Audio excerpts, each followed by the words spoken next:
सबसे पहले हम लोग यहाँ पर देखेंगे what is information modelling. So an information model in software engineering is a representation of concept and their relationships, constraints, rules, and operations to specify data semantics for the chosen domain of discourse.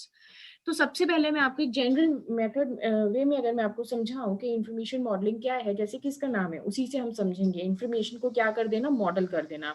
मतलब जितना भी अगर हम किसी product को बनाने जा रहे हैं, किसी सॉफ्टवेयर को बनाने जा रहे हैं, उस पर काम करने जा रहे हैं, तो उसमें जितनी भी तरीके की इंफॉर्मेशन की हमें रिक्वायरमेंट है, या फिर हम ये समझें कि उस प्रोडक्ट में इंफॉर्मेशन का फ्लो किस तरीके से रहेगा, किस तरह एक प्रोसेस से दूसरे प्रोसेस में इंफॉर्मेशन फ्लो होगी, या फिर जितने भी एंटिटीज, एट्रीब्यूट्स, या फिर हम बात करें जितने भी थिंग्स हम उसमें यूज कर रहे हैं, हर चीज की क्या क्या प्रॉपर्टीज हम वहां पर यूज करने वाले हैं, क्या क्या पैरामीटर्स का हम यूज करने वाले हैं, एक चीज दूसरी चीज के साथ किस तरीके से रिलेट करती है, ये सारी चीजें. और अगर उस प्रोडक्ट को डेवलप करते टाइम कोई कंस्ट्रेंट्स, कोई टर्म्स हमें ध्यान में रखनी है, तो वो सारी चीजों को जब हम डायग्रामेटिकली रिप्रेजेंट करते हैं तो हम उसको क्या बोलते हैं, इंफॉर्मेशन मॉडलिंग बोलते हैं. लाइक उन डायग्राम्स को देख के हम समझ सकते हैं कि किस तरीके से इंफॉर्मेशन फ्लो हो रही है पूरे प्रोसेस में, पूरे प्रोडक्ट में, या फिर किस तरीके से जो डेटा है, जिस डेटा की नीड है उस प्रोडक्ट को डेवलप करने के लिए, क्या क्या रिक्वायरमेंट है, कौन सा डेटा किस तरीके से कहाँ पर यूज हो रहा है, या फिर एक चीज दूसरी चीज के साथ, एक प्रोसेस दूसरे प्रोसेस के साथ किस तरीके से रिलेट करता है, आपस में क्या रिलेशनशिप है. तो ये सारी चीजें हम उनको देख के आइडेंटिफाई कर सकते हैं, उन डायग्राम्स को देख के, उन रिप्रेजेंटेशंस को देख के. इसी तरीके से हम उन डायग्राम्स को देख के ये भी समझ सकते हैं इजीली कि किस तरीके से आपका पूरा का पूरा जो सॉफ्टवेयर है वो किस तरीके से बनने वाला है, डेवलप होने वाला है, किस प्रोसेस के लिए क्या इनपुट्स होंगे, क्या आउटपुट्स होंगे. तो ये सारी चीजें जब हम डायग्रामेटिकली रिप्रेजेंट करते हैं, ग्राफिकल रिप्रेजेंटेशन के थ्रू दिखाते हैं, तो उसको हम क्या बोलते हैं, इंफॉर्मेशन मॉडलिंग बोलते हैं. तो सबसे पहले आज मैं आप लोगों को इंफॉर्मेशन मॉडलिंग में पढ़ाने वाली हूँ DFD, that is data flow diagram. Data flow diagram जो है वो डीएफडी का फुल फॉर्म है. इसका जैसे कि नाम है डेटा फ्लो. तो इस डायग्राम के थ्रू आप पूरे प्रोडक्ट में किस तरीके से डेटा फ्लो होगा वो आप इस डायग्राम को देख के समझ सकते हैं. डेटा को ध्यान में रखकर ही ये पूरा का पूरा डायग्राम जो है वो बनाया जाता है. So it is a traditional visual representation. Okay, so it is a traditional visual representation of the information flows with in a system. तो ये सबसे पहले पहला एक ट्रेडिशनल तरीका है जिसके थ्रू हम देख सकते हैं कि किसी भी सिस्टम में डेटा कैसे फ्लो हो रहा है, मतलब इंफॉर्मेशन जो है वो कैसे फ्लो हो रही है, किस तरीके से डेटा जो है वो सिस्टम में एंटर होगा और क्या आउटपुट होगा. इट मींस हम इसके थ्रू इनपुट्स और आउटपुट्स को भी जान पाते हैं कि क्या इनपुट होंगे सिस्टम में, क्या प्रोसेस में, और क्या आउटपुट होंगे. और अगर हम इंफॉर्मेशन एक प्रोसेस से एक आउटपुट हमको मिल रहा है, तो क्या वो दूसरे प्रोसेस के लिए इनपुट का काम कर रहा है, ऐसी कौन सी डेटा है, ऐसी कौन से पैरामीटर्स हैं जिनको हम स्टोर कर रहे हैं, है ना, और किस तरीके की इंफॉर्मेशन को हम कहाँ पर स्टोर कर रहे हैं. तो ये सारी की सारी चीजें हमको कहाँ पे देखने के लिए मिलती हैं, डेटा फ्लो डायग्राम में देखने के लिए मिलती हैं. डेटा फ्लो डायग्राम के थ्रू हम पूरे प्रोडक्ट की इंफॉर्मेशन वहां से गैदर कर सकते हैं, डेटा कैसे फ्लो हो रहा है, कहाँ से इनपुट जा रहा है, कहाँ से आउटपुट आ रहा है, किस प्रोसेस में हम क्या इनपुट दे रहे हैं, क्या आउटपुट ले रहे हैं, किस तरीके के पैरामीटर्स को हम वहां पर यूज कर रहे हैं. अगर मैं होल सोल आपको समझाऊं तो इसका ऑब्जेक्टिव क्या होता है, DFD is to show the scope and boundaries of a system as a whole. DFD क्या करता है, पूरे के पूरे सिस्टम, पूरे के पूरे प्रोडक्ट की, पूरे के पूरे सॉफ्टवेयर की एक तरीके से आपको एक समराइज्ड मैनर में बाउंड्रीज आपको पूरे सिस्टम की दिखा देता है कि इस तरीके से भाई ये काम होगा, ये लॉगिन होगा, ये एडमिन होगा, ये रिजल्ट होगा, जो भी कुछ है, जिस भी प्रोडक्ट पे आप काम कर रहे हैं उसका एक समराइज्ड मैनर आपको ग्राफिकली वो दिखा देता है. तो वो क्या किस में होता है, डेटा फ्लो डायग्राम में होता है. Next is it may be used as a communication tool. इसको कम्युनिकेशन टूल की तरह भी यूज किया जाता है. कम्युनिकेशन टूल क्यों बोल रहे हैं कि लाइक ये जो है दो टीम्स के लिए बहुत अच्छा काम करता है. जैसे एक कोई सिस्टम एनालिस्ट हो और कोई भी एक ऐसा पर्सन जो कि डिजाइनिंग पे काम करेगा उस सिस्टम की. तो एनालिस्ट क्या कर रहा है, जो भी कस्टमर ने रिक्वायरमेंट्स दिए हैं, है ना, उसको उसको टेक्निकल वे में वो रिप्रेजेंट करता है कि ये कस्टमर के रिक्वायरमेंट्स हैं। उसके बाद में डिजाइनिंग टीम क्या करती है, उस जो भी एनालिस्ट उनको बता रहा है उस बेसिस पे वो डिजाइन करना शुरू करते हैं। तो डेटा फ्लो डायग्राम्स के थ्रू ये चीज बहुत अच्छे से समझी जा सकती है कि पूरा का पूरा प्रोडक्ट जो है वो किस तरीके से काम करेगा। एक्चुअली में जो यूजर के रिक्वायरमेंट्स हैं, यूजर ने स्पेसिफाई करी है अपनी रिक्वायरमेंट्स, उसके अकॉर्डिंग ही हम डेटा में इनपुट्स दें और उसके अकॉर्डिंग ही हमको आउटपुट मिले। इसके साथ साथ हम इसको डेटा फ्लो ग्राफ भी बोलते हैं या फिर बबल चार्ट भी बोलते हैं। इसमें कुछ सिंबल्स होते हैं जब हम डेटा फ्लो डायग्राम बनाते हैं, तो ये सिंबल्स हैं, तो इनको हम जान लेते हैं किस किस तरीके से काम करते हैं। तो अगर इस तरीके से आपको एरो लगा हुआ मिलता है तो इट मींस ये किसको शो कर रहा है, डेटा फ्लो को शो कर रहा है। सो यूज टू कॉन्टेक्ट, तो फर्स्ट वाले सिंबल के बारे में हम लोग डिस्कस कर रहे हैं जिसको हम क्या बोलते हैं, डेटा फ्लो बोलते हैं। तो use to connect process to each other to sources और sinks, the arrow head indicates direction of the data flow. Like अगर एरो जो है आपका इस डायरेक्शन में है तो इट मींस आपका जो जो आपका डेटा है वो राइट डायरेक्शन में मूव हो रहा है। और अगर आपका इस तरीके से एरो है इट मींस आपका जो डेटा है प्रोसेस में वो लेफ्ट डायरेक्शन में मूव हो रहा है। तो डायरेक्शन के थ्रू हम डेटा फ्लो को जान लेते हैं कि डेटा कहाँ से किस डायरेक्शन में किस प्रोसेस की तरफ फ्लो कर रहा है। नेक्स्ट हमारे पास है प्रोसेस। तो जब हम पूरे के पूरे किसी सिस्टम को दिखाते हैं तो हम उसे प्रोसेस के थ्रू दिखाते हैं और उसके लिए हम इस तरीके के सर्कल को, राउंड शेप को यूज करते हैं। Perform some transformation of input data to yield output data. तो जब भी हम किसी प्रोसेस में कोई भी इनपुट देते हैं उसके बदले हमको वहां से क्या मिल जाता है, आउटपुट मिल जाता है। तो इनपुट को आउटपुट में चेंज करने का काम कौन करता है, प्रोसेस करता है। उसके बाद में हम बात करते हैं सोर्स ऑफ सिंक। तो आज सोर्स ऑफ सिस्टम इनपुट्स और सिंक ऑफ सिस्टम आउटपुट्स। तो जब मैं सोर्स और सिंक की बात करती हूँ तो ये तो क्या हो गया, प्रोसेस हो गया, ये प्रोसेस हो गया। अब इधर कोई सोर्स होगा और इधर कोई सिंक होगा। लाइक कहीं से तो इनपुट आ रहा है और कहीं तो आउटपुट जा रहा है, तो उसको हम क्या बोल रहे हैं, सोर्स और सिंक बोलते हैं। तो उसको हम इस तरीके से रेक्टेंगुलर शेप के थ्रू रिप्रेजेंट करते हैं। नेक्स्ट हम लोग यूज कर रहे हैं यहाँ पे इस तरीके से, देखिए डबल लाइन। तो दिस इज डेटा स्टोर।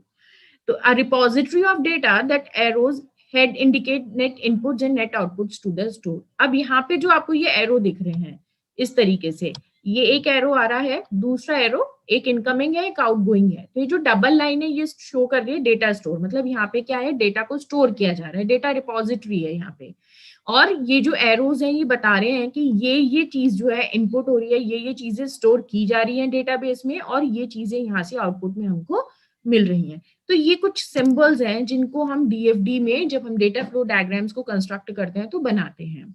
अब हम नेक्स्ट बात करेंगे लेवल्स की डीएफडी में। तो डेटा फ्लो डायग्राम जो होता है, सिर्फ हम ऐसा नहीं बोलेंगे कि अगर हमने एक प्रोडक्ट के लिए एक डायग्राम बना दिया दैट्स इट, ये डेटा फ्लो डायग्राम है। वो डेटा फ्लो डायग्राम जो होते हैं उनको अलग अलग तरीके से लेवल्स में डिवाइड किया गया है, लाइक 0, लेवल 1, लेवल 2 और भी हो सकते हैं। हम जितनी डिटेल में जाते चले जाएंगे, जितनी डिटेल्ड में हम ग्राफिकली प्रोसेस को रिप्रेजेंट करते चले जाएंगे, उतना ही लेवल जो है हमारा वो बढ़ता चला जाएगा। तो यहाँ पर हमने क्या करा है, जैसे जैसे जितना डिटेल्ड में हम शो करेंगे अपने पूरे प्रोडक्ट को उस हिसाब से लेवल बोलते हैं। तो सबसे पहले आता है लेवल 0, फिर 1, फिर 2 और इस तरीके से इंक्रीज होता चला जाता है लेवल। तो सबसे पहले मैं बात करूंगी यहाँ पे लेवल 0 का डीएफडी। इसको हम फंडामेंटल सिस्टम भी बोलते हैं या फिर हम इसको कॉन्टेक्स्ट डायग्राम भी बोलते हैं। बहुत जगह पे स्टूडेंट्स आपको ये लेवल 0 नाम मिलके कॉन्टेक्स्ट डायग्राम नाम मिल सकता है। तो कॉन्टेक्स्ट डायग्राम का मतलब होता है कि जब हम लेवल 0 के डीएफडी के बारे में बात करते हैं, इसमें क्या करते हैं, हम पूरे डीएफडी को एक सिंगल बबल के थ्रू रिप्रेजेंट करते हैं, पूरे के पूरे सिस्टम को। लाइक अगर मैं स्कूल मैनेजमेंट के ऊपर प्रोजेक्ट बना रही हूँ, मेरा जो सॉफ्टवेयर वो स्कूल मैनेजमेंट के लिए है, तो मैं पूरे प्रोसेस को एक एक बबल के थ्रू ही यहाँ पर दिखाऊंगी। इसमें इनपुट जाएंगे और इसमें ही आउटपुट्स जाएंगे। यहाँ पे मैं इसको ब्रेक नहीं कर सकती हूँ, एक सिंगल बबल ही हमें रखना है। तो उसको क्या बोलते हैं, हम लेवल 0 यहाँ पर बोलते हैं। जैसे कि यहाँ पर एज एन एग्जाम्पल मैंने एक शो किया है डायग्राम आपको।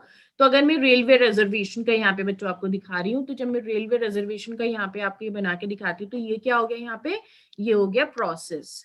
ठीक है, तो यहाँ पे हम क्योंकि रेलवे रिजर्वेशन के लिए यहाँ पे सॉफ्टवेयर पे काम कर रहे हैं, ये हो गया सोर्स सिंक, तो ये हो गया पैसेंजर और ये हो गया आपका एडमिन, ठीक है।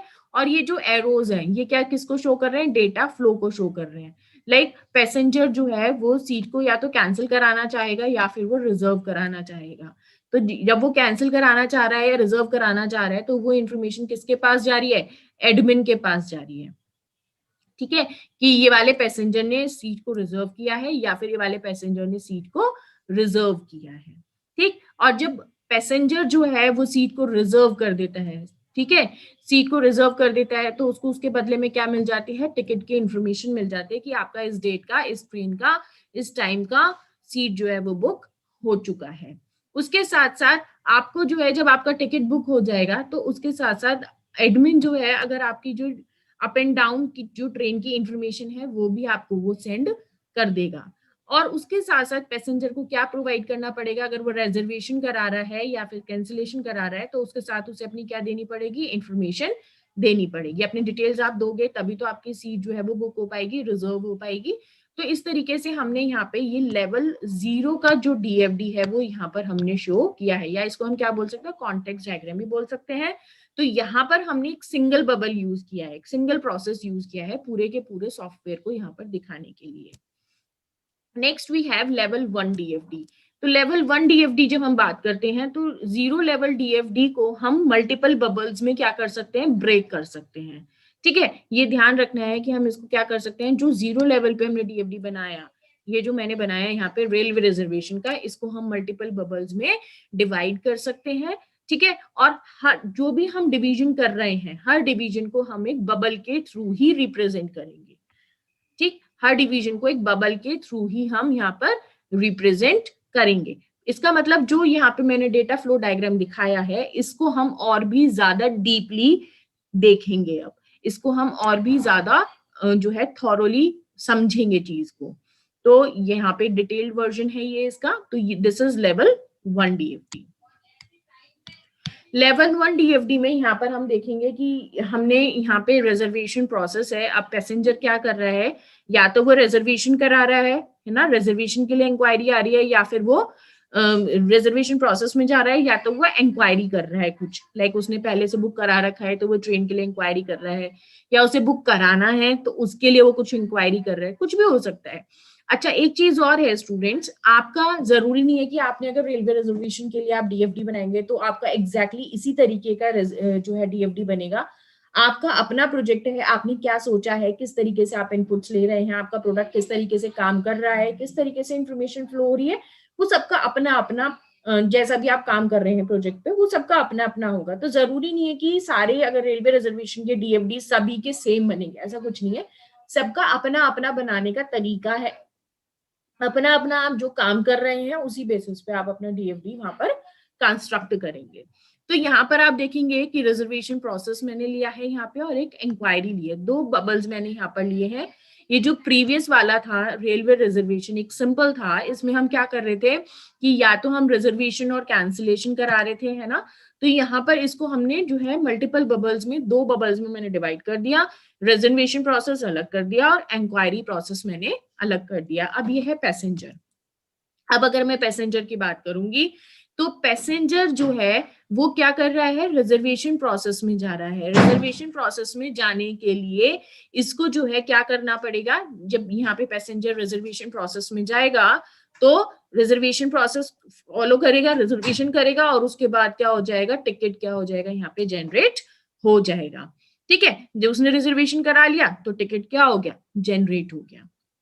इसके साथ साथ जब रिजर्वेशन प्रोसेस होगा तो वो इंफॉर्मेशन किसके पास चली जाएगी, एडमिन के पास भी वो इंफॉर्मेशन चली जाएगी। तो यहाँ पे देखिए किस किस ने, तो रिजर्वेशन प्रोसेस मैंने बना दिया, एक इंक्वायरी मैंने बना दिया, एक टिकट जनरेशन प्रोसेस बन गया और एक रिपोर्ट टू एडमिन प्रोसेस यहाँ पे बन गया। इसके साथ ही यहाँ पे हमने जो है ये देखा कि जब हम रिजर्वेशन कराएंगे तो हम अपनी इंफॉर्मेशन उसको देंगे रेलवे को, तो वो कहीं ना कहीं जाकर डेटाबेस में स्टोर होगी। तो ये एक डेटा स्टोर हमने यहाँ पे ले लिया और ये रिजर्वेशन स्टोरेज में जाकर हमारी इंफॉर्मेशन जो है वो सारी की सारी स्टोर हो जाएगी। इसी तरीके से इंक्वायरी प्रोसेस है, इंक्वायरी पे आएगा कि भाई हमारी ट्रेन लेट है कि अर्ली है, जो भी कुछ है इस तरीके की इंफॉर्मेशन, तो वो सारी इंफॉर्मेशन भी यहाँ कहीं ना कहीं डेटाबेस में है, सारी ट्रेन्स के बारे में, टाइमिंग्स क्या है, कितने वीक में कितनी बार आती है, किस टाइम आती है, ये सारी चीजें। तो ये सारी चीजें भी हमारी यहाँ पे डेटा स्टोर में स्टोर्ड है। तो अगर कोई पैसेंजर इंक्वायरी करता है तो वो यहाँ से जो है चेक कर सकते हैं इंक्वायरी प्रोसेस, और वापस इसको इंफॉर्मेशन मिलेगी, और ये किस कहाँ से जो है इसको सारी चीजों को ये चेक करके जो है वापस से कहाँ पे दे देगा, रिजर्वेशन प्रोसेस को ये दे देगा, जिससे कि पैसेंजर को बताया जा सके कि भाई ये जो है इंफॉर्मेशन है। आपको अगर टिकट आप बुक करते हैं तो आपको उसके साथ साथ इन्फॉर्मेशन मिलती है ना कि किस टाइम आपकी ट्रेन जो है वो डिपार्चर कितने बजे का है, अराइवल कितने बजे का है, ये सारी चीजें आपको बताई जाती है टिकट के साथ। तो वही सारी चीजें जो है आपको यहाँ से रिजर्वेशन प्रोसेस के थ्रू आपको वो पूरी की पूरी जानकारी दी यहाँ पे जाएगी। तो इस तरीके से हम इसको लेवल 1 का डीएफडी बोल सकते हैं। उसके बाद में मैं बात करती हूँ यहाँ पे लेवल 2 डीएफडी। तो लेवल 2 डीएफडी की अगर मैं बात करूंगी, तो जिस तरीके से हमने लेवल 1 को क्या करा, लेवल 0 को हमने ब्रेक कर दिया अलग अलग मल्टीपल बबल्स में, तो वो क्या बन गया, लेवल 1 का डीएफडी बन गया। इसी तरीके से अब अगर जो लेवल 1 वाला जो डीएफडी है उसको हम और थॉरली देखें, उसको हम मल्टीपल बबल्स में और ज्यादा डिटेल्ड मैनर में अगर रिप्रेजेंट करें, तो वो क्या कहलाएगा, लेवल 2 का डीएफडी कहलाएगा।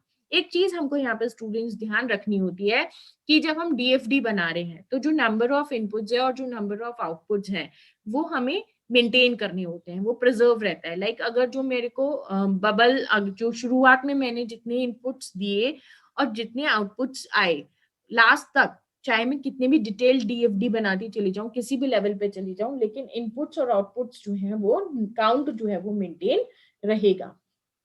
ठीक है, सपोज मेरे पास एक बबल ए है और उसमें 2 इनपुट है। ठीक, एक बबल ए मैंने यहाँ पे ले लिया, उसमें मैंने 2 इनपुट ले लिए, x1 और x2, और इसी तरीके से एक आउटपुट ले लिया y। ठीक है, अब इसको जब मैं एक्सपेंड करूंगी, एक्सपेंड मतलब इसका लेवल बढ़ाऊंगी, अब ये लेवल 0 पे है, इसका लेवल 1 बना, 2 बना, लेकिन जो प्रोसेस ए है ना, इसके पास हमेशा 2 इनपुट और एक आउटपुट ही रहेगा। ठीक है, तो यहाँ पे क्या है, यहाँ पे लिखा भी है A has inputs x1 and x2 and 1 output y, then the expanded DFD that represents A should have exactly 2 external inputs and 1 external output. अंदर आप कितने भी बनाते रहो आपस में प्रोसेसेस में ट्रांजैक्शंस, लेकिन जो फाइनल एक्सटर्नली इनपुट आ रहा है और जा रहा है वो सेम ही रहेगा मैनर। तो यहाँ पे ये आप लेवल 2 का देख सकते हैं जो कि और भी ज्यादा डिटेल्ड है। तो इसी तरीके से जैसे जैसे लेवल इंक्रीज होते चले जाते हैं वैसे वैसे डीएफडीज के जो प्रोसेसेस हैं उनको हम डिकम्पोज करते चले जाते हैं, ब्रेक करते चले जाते हैं, मल्टीपल बबल्स में बनाते चले जाते हैं। तो इसी तरीके से आप यहाँ पर देख सकते हैं कि ये रिजर्वेशन प्रोसेस जो है हमारे पास वो है यहाँ पे। और ये रिजर्वेशन प्रोसेस में अगर मैं देखूंगी तो रिजर्वेशन प्रोसेस के साथ साथ मैंने और भी जैसे इंक्वायरी मैंने बना लिया था यहाँ पे पहले ही। अब उसमें हमने क्या करा, रिजर्वेशन प्रोसेस में कैंसिलेशन प्रोसेस भी अलग बना लिया, confirmation process, searching, waiting process, ticket generation process, railway department query process. तो इतने सारे प्रोसेसेस मैंने अलग अलग बना लिए। ये आपकी अपनी सोच पर है कि आप किस तरीके से अपना डीएफडी ड्रॉ कर रहे हैं। जरूरी नहीं है कि जैसे मैंने ड्रॉ करा है इसी तरीके से आप भी ड्रॉ करेंगे। आपका जैसा प्रोडक्ट है, जिस तरीके से इंफॉर्मेशन फ्लो कर रही है, उसी के बेसिस पे आप डीएफडीज को जो है ड्रॉ करेंगे। तो अगर मैं बात करती हूँ कि पैसेंजर है, अब पैसेंजर ने क्या किया, रिजर्वेशन प्रोसेस में इनपुट दिया। तो जैसे ही उसने रिजर्वेशन प्रोसेस में इनपुट दिया तो यहाँ से रिजर्वेशन प्रोसेस में कहाँ पे जाएगा, आपका क्वेरी प्रोसेस में गया। क्वेरी प्रोसेस में देखा गया कि भाई आपका जो सीट है वो अवेलेबल है भी या फिर नहीं है। ठीक, तो इस तरीके से जो है बहुत सारी चीजें होंगी। हो सकता है कि वो रिजर्वेशन जो है वो कैंसिल करना पड़े, तो वो कैंसिलेशन प्रोसेस में चला जाएगा। ठीक, और वो यहाँ पे क्या करेगा, कैंसिल टेबल में जाके, कैंसिल टेबल में जाके मतलब डेटाबेस में जाके सीट को क्या कर देगा, कैंसिल कर देगा, और ये इंफॉर्मेशन किसको दे देगा, रेलवे डिपार्टमेंट को दे देगा। रेलवे डिपार्टमेंट क्या करेगा, एक रिपोर्ट जनरेट कर लेगा कि ये सीट्स जो है वो कैंसिल हो चुकी हैं। इसी तरीके से इंक्वायरी हो सकती है ना। और इसी तरीके से जो है आप सर्च कर सकते हो, अगर रिजर्वेशन प्रोसेस के लिए कोई आता है बंदा तो आप सर्च करते हो और सर्चिंग के बाद आप देखते हो सॉफ्टवेयर ढूंढेगा कि सीट अवेलेबल है या नहीं, अगर है तो कंफर्मेशन हो जाएगा, है ना। रिजर्वेशन, तो कंफर्मेशन कैसे होगा, वो क्या करेगा, सीट को रिजर्व कर देगा और कंफर्मेशन हो जाएगी उसके बाद, और कंफर्मेशन होने के बाद टिकट क्या हो जाएगा, जनरेट हो जाएगा।